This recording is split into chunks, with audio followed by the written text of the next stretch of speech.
Bismillahirrahmanirrahim. Assalamualaikum warahmatullahi wabarakatuh. Perkenalkan, nama saya Nurfadila Dwi Enggeli dan rekan saya Ridwan Khairul Tamimi. Kami dari kelompok 4. Di sini kami akan menyampaikan sedikit materi tentang pengertian muzaki, mustahik, dan juga amil untuk memenuhi tugas pada mata kuliah Hukum dan Pengelolaan ZIS di Indonesia. Baik, langsung saja ke materinya. Yang pertama yaitu tentang muzaki, syarat dan ketentuannya. Muzaki adalah orang yang dikenai kewajiban membayar zakat atas kepemilikan harta yang telah mencapai nisab dan haul. Muzaki adalah seseorang yang terkena kewajiban membayar zakat yang harus memenuhi kriteria berikut. Yang pertama yaitu beragama Islam. Kewajiban zakat hanya diwajibkan kepada orang Islam. Hadis Rasulullah SAW menyatakan, Abu Bakar Siddiq berkata, inilah sedekah atau zakat yang diwajibkan oleh Rasulullah kepada kaum muslim. Hadis riwayat Bukhari. Yang kedua yaitu merdeka. Muzaki adalah seseorang yang merdeka, jadi kewajiban membayar zakat hanya diwajibkan kepada orang-orang yang merdeka saja. Hamba sahaya tidak dikenai kewajiban berzakat.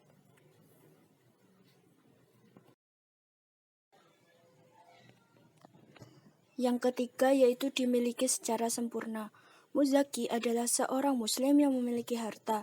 Harta benda yang wajib dibayarkan zakatnya adalah harta benda yang dimiliki secara sempurna oleh seorang muslim.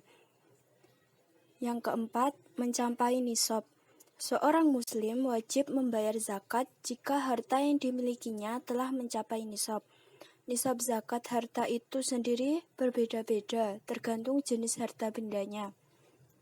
Yang kelima yaitu telah haul. Harta benda wajib dikeluarkan zakatnya jika telah dimiliki selama 1 tahun penuh.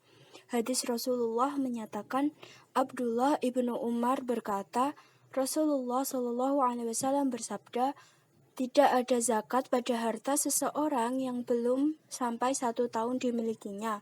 Hadis riwayat Daruqutni.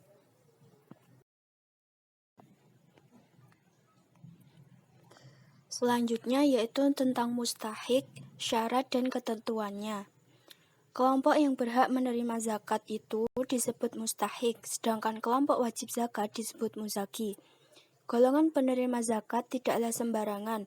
Golongan orang-orang yang berhak menerima zakat sudah diatur dalam Al-Quran, Quran Surat At-Taubah ayat 60 yang berbunyi, Bismillahirrahmanirrahim, Innamas shadaqatu lil fuqara'i wal masakini wal amilina 'alaiha wal mu'allaqati qulubuhum wa fir riqabi wal gharimina wa fisabilillahi wa bani sabil faridatum minallahi wallahu alimun hakim.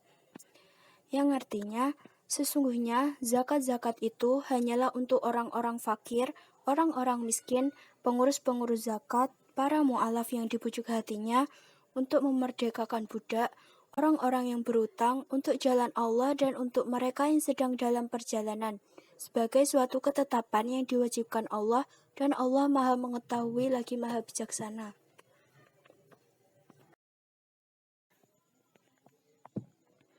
Selanjutnya yaitu tentang golongan penerima zakat. Yang pertama yaitu fakir. Fakir adalah kaum muslim yang wajib diutamakan dalam mendapatkan zakat. Fakir mengacu pada orang yang tidak memiliki apa-apa, bahkan sulit atau tidak mampu memenuhi kebutuhan pokok hidupnya. Yang kedua yaitu miskin. Kelompok miskin adalah orang-orang yang penghasilannya tidak memenuhi kebutuhan dasar mereka. Menurut beberapa ulama, kaum miskin tergolong kelompok yang status ekonominya buruk atau tidak memiliki aset yang mencapai bahkan surplus dari nisab. Yang ketiga yaitu budak.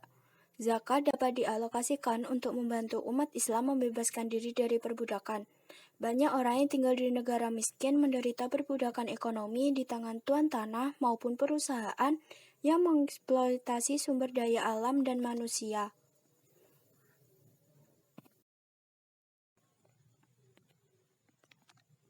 Selanjutnya yaitu orang yang terlilit utang. Gharem adalah orang-orang yang terbebani utang karena kebutuhan pribadi atau kebutuhan sosial dan bukan untuk perbuatan maksiat. Misalnya, menolong anak yatim, ataupun merenovasi sekolah. Orang-orang ini tergolong sebagai penerima zakat jika tidak memiliki cukup uang di luar kebutuhan dasar untuk membayar utang. Yang kelima yaitu mu'alaf. Zakat dapat disalurkan kepada orang-orang yang baru masuk ke agama Islam untuk mendukung penguatan iman dan takwa mereka. Zakat yang diberikan kepada mu'alaf juga sebagai bentuk pertolongan dan solidaritas sesama umat muslim. Yang keenam yaitu fisabilillah. Kaum fisabilillah berarti orang atau sekelompok orang yang kegiatannya berjuang di jalan Allah, menegakkan agama Islam dan untuk tujuan yang benar. Para fisabilillah penerima zakat dapat berupa organisasi penyiaran dakwah Islam maupun individu yang menyiarkan Islam di daerah terpencil.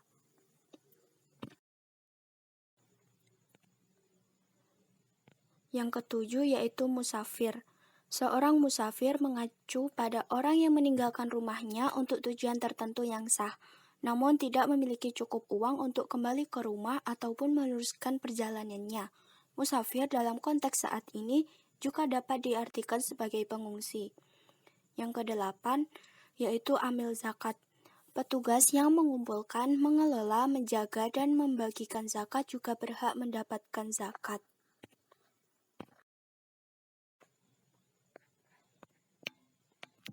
Selanjutnya yaitu tentang amil, tugas, dan wewenangnya. Amil sendiri berasal dari kata amila ya'malu yang artinya mengerjakan atau melakukan sesuatu. Singkatnya, amil zakat adalah orang-orang yang bertugas untuk mengumpulkan dan mendistribusikan zakat. Di Indonesia sendiri, tugas mengelola, mengumpulkan, mendistribusikan, serta mengatur segala urusan zakat dan sedekah ditangani oleh Badan Amil Zakat dan Lembaga Amil Zakat. Secara singkat, BAS didirikan oleh pemerintah lewat usulan Kementerian Agama, sedangkan LAS adalah lembaga pengelola zakat berstatus swasta. Secara umum, baik BAS maupun LAS memiliki fungsi dan peranan yang sama, yakni yang pertama mendata orang-orang yang wajib mengeluarkan zakat yaitu para muzaki, yang kedua mendata orang-orang yang berhak menerima zakat para mustahik, yang ketiga mengambil dan mengumpulkan zakat dari para muzaki, perorangan ataupun badan. Yang keempat, mencatat zakat masuk dan keluar. Yang kelima, menjaga harta zakat. Yang keenam, membagikan zakat kepada mustahik. Dalam Undang-Undang Nomor 23 Tahun 2011 tentang pengelolaan zakat, disebutkan bahwa lembaga amil zakat didirikan dengan tujuan membantu Basnas dalam proses pengumpulan, pencatatan, sampai pendistribusian zakat kepada mustahik. Selain itu, baik Basnas maupun lembaga amil zakat sama-sama memiliki peran penting dalam meningkatkan kesadaran masyarakat untuk menunaikan zakat, menaikkan fungsi peranata keagamaan guna mencapai kesejahteraan masyarakat dan keadilan sosial serta menaikkan nilai dan daya guna zakat. Tidak seperti panitia pengumpulan zakat tradisional, Basnas maupun LAS terdiri dari SDM yang profesional dan oleh karena itu memiliki program evaluasi serta peraturan yang lebih jelas. Dalam bahasa yang lebih sederhana, tugas lembaga amil zakat adalah memastikan pengelolaan zakat lebih transparan dan juga profesional. Sekian yang dapat kami sampaikan. Bila ada kurang lebihnya kami mohon maaf. Billahi taufiq wal hidayah, fastabiqul khairat. Wassalamualaikum warahmatullahi wabarakatuh.